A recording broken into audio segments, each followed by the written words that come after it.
Hi all, I have a very interesting game to show you today. Adolf Anderssen against Morphy from their match in 1858. So these are the two of the best players in the world at the time, among the best, at least in the top 10 for both of them. So Anderssen actually kicked off with a very surprising first move, A3. Morphy reacted with E5. We have C4, and we kind of get a reverse Sicilian defense now at the opening. So bishop e6, knight f3, bishop d6, bishop e2, white castles, sorry, black castles, white castles. Now voluntarily, knight takes c3. This, in a way, it's a bit double-edged. It actually improves white's position a little bit here, bringing a pawn to the centre. But of course, this bishop looks hemmed in at the moment. f5, perhaps trying to lock down white a bit with e4 later. But the energetic response d4. And after e4, knight d2, it looks like this is actually quite promising for white potentially. This centre in particular could expand later. You could imagine a position like this. And Morphy plays rook f6 here, going for seemingly a direct attack. He is immediately threatening to draw the game with bishop takes h2 if white doesn't do anything about bishop takes h2 here. For example, a4, bishop takes, check, queen h4, f3, giving the king a square. This could be perpetual check time. Now this draw possibility is ruled out with the move f4. We still have rook h6. So actually there is a threat of queen h4 here, causing white to make a small concession on the light squares, g3 to parry it. That's far too dangerous to allow queen h4. Just an example again, queen h4, queen g3, hitting e3 and threatening rook h3. It's very unpleasant. So yeah, g3, knight d7, knight c4, and now Morphy gives up that light square bishop. Yeah, it seems as though white's playing very nicely here now with rook a2 coming to the defense if needed. Queen e7, a4, so the rook is now free to move without losing the a3 pawn. Knight f6, queen b3, hitting b7, that's protected. Bishop e6, as though f5 is attacked, but the resourceful response rook e8 dissuades bishop takes f5 because of g6 trapping the bishop there. So the bishop actually goes back. Knight g4. Okay, not immediately it seems threatening anything, but we do have this seemingly defensive move, rook g2, rook b8, bishop e2. Now this would be perhaps desirable to take here. That's moved back. C4, b6, bishop b2, queen f7. Now there might be the possibility here with this arrangement that's kind of pinning the c4 pawn. Maybe there's b5. So this is kind of unpinned. And with bishop c3, white has a comfortable position now because bishop c3 could make way for rook b1 and a5. Bishop e7, bishop c3. Now this is very, very strange stuff now from Morphy. He plays, perhaps he's irritated by the nature of this position. White does stand technically better. White does have the bishop pair. It's a pretty close position, and you might find the next few moves quite shocking, especially given the bishop's here and there's a potential for a battery along this diagonal. Morphy played rook g8. It looks very optimistic to touch this g-pawn in the light of this diagonal. But after a5, okay, we have bishop d6, a8, a8, rook a1. The thing is, black's in a very, very difficult position here. It is uncomfortable, and Morphy plays g5. Yeah, just weakening this diagonal. And the correct tactical response to this, well, what is the correct tactical response to this? is it to try and play a move like c5 here? Well, actually, f takes is played first. Technically, let's see, is c5 okay in this position? I think c5 is okay, but also fg first is fine. But it's here white perhaps goes wrong. He can actually literally just exploit black's weaknesses of the last move. This you know, connection in terms of the position as well, the connection on the diagonal. This g-pawn was a defensive barrier along the diagonal, and here white could have played c5, it seems, with big advantage. Examples: takes. Now if bishop takes c5, you might think this is winning a piece. Actually it's not, because there's a loose rook. So for example, takes, we have the loose rook, and if we try and do something about the loose rook here, then there's bishop f8. But white can change the move order here. White can actually play check first.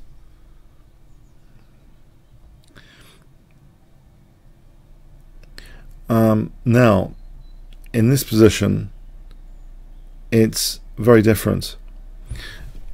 If rook g8, then bishop takes, rook takes, and queen takes. And you might wonder, well, hold on a sec. You might wonder, what about bishop f8? Let's check this out. This position, it looks critical, and it is, because white has a killing move here. It is based on this diagonal. White has a killing move. Well, very strong move, bishop c4, trying to drag the queen away from f6. And if here, then the battery, and it's really unpleasant, really unpleasant.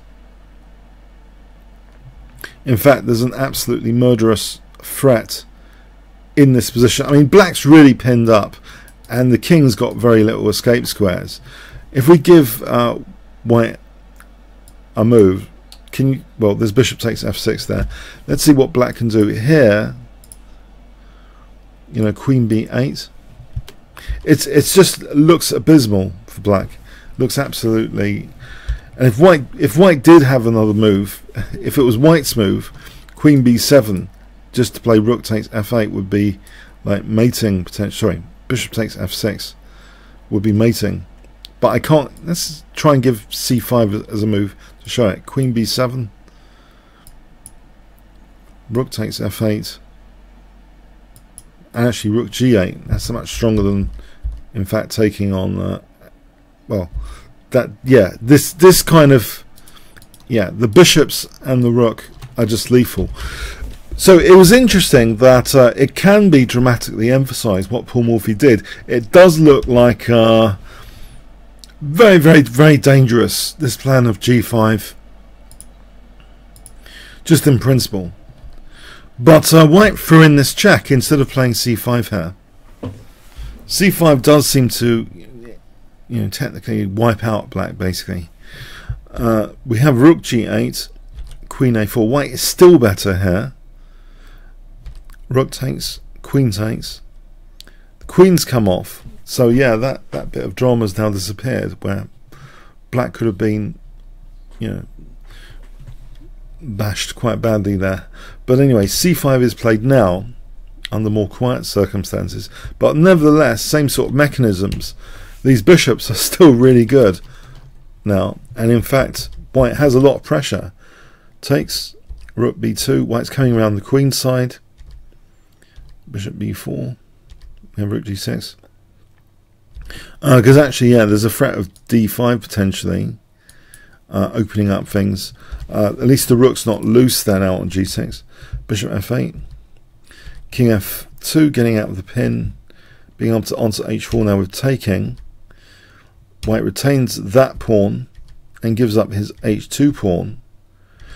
And here, things are getting really interesting. White is clearly wanting to queen his pawn, but the rook is a big nuisance here. Check. Rook g4. Now if the pawn moves again, the rook can get behind the pawn. Rook gets behind the pawn. Now after bishop g8, trying to support the pawn, Paul Morphy could have played, it looks as though f4 might be the best shot. For example, like this, where it's pretty interesting. You might think, well, why not h7? Probably stronger is check. And this position is better for white, but it's probably the best course of action. So f4 is probably the best course of action. But we have bishop d6, which is a mistake actually, it seems, because now white can forcibly just take that and play rook d7, and now h7. Black's really tied up here. Rook guarding against that h8. We have king g5, rook e7, now rook e6. Yeah, black's losing material now. Rook takes c6, and really tied up. Check, knight f3, trying to get something going, but this pawn is now going forward. f4, trying to create a very dangerous passed pawn. Takes e3, but rook e7. Check, and this is a tactical idea in this position. It's winning the exchange off the check, but it's an exchange for 3 pawns, so white is actually able to make good progress here. The exchange down for 3 pawns, funny enough. Check, gives up one of the pawns. This is enough to win the pawn mobility here. So the game ended actually after bishop d7. Paul Morphy resigned. If the game continued with rook a8, f7, king g6, this pawn is able to be queened quite easily, as an example. But yeah, the game ended after bishop d7. Now, to be fair, this was a pretty one-sided match, and this is one of the 2 games which Anderssen actually won. It is a bit surprising how Paul Morphy played. He seemed to lose a little bit of patience with the position with this rook g8, g5. It seems extremely optimistic play in the light of this sensitive diagonal. So a bit of a surprising game from a positional perspective.